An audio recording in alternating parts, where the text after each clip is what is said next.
தாழ்வு மனப்பான்மைக்கு என்ன காரணம் அப்படின்னா, இந்த ஆங்கில மோகம்தான் காரணம். ஆங்கில மொழி பேசிவிட்டால் அவர்கள் உயர்ந்தவர்கள் அப்படிங்கிற நினப்பு. தமிழ் மொழி தெரிந்துவிட்டால் நீ உயர்ந்து விட மாட்டாய். ஆங்கிலம் தெரிய வேண்டும். தமிழ் மொழி மட்டும்தான் தெரியுமா, அப்படி என்றால் நீ தாழ்வானவர். ஆங்கில மொழி தெரியும் என்றால் அப்பொழுதுதான் நீ உயர்வானவர்.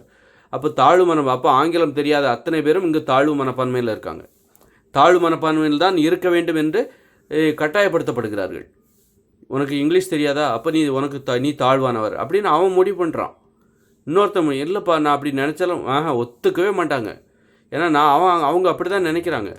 ஆங்கிலம் தெரிஞ்சால் தான் உயர்வு, தமிழ் மட்டும் தெரிந்தால் அவர்கள் தாழ்வுன்னு எல்லாருமே நினைக்கும்போது நீ மட்டும்தான் உன்னை பற்றி இல்லை அப்படியெல்லாம் இல்லை, நான் இந்த அளவுக்கு இப்போ நான் ஏன் இப்படி போராடுறேன் அப்படின்னா, நான் போராடுறேன் எனக்கு தமிழ் மட்டும்தான் தெரியும், அதுக்காக நான் தாழ்வானவன் கிடையாது, எனக்கு இங்கிலீஷ் தெரிலங்கிறதுனால நான் தெரிலங்கிறதுனால நான் உயராமல் போயிட மாட்டேன் அப்படின்னு சொல்லிவிட்டு நான் மற்றவங்கள்ட்ட இந்த மாதிரி போராட வேண்டியிருக்கு.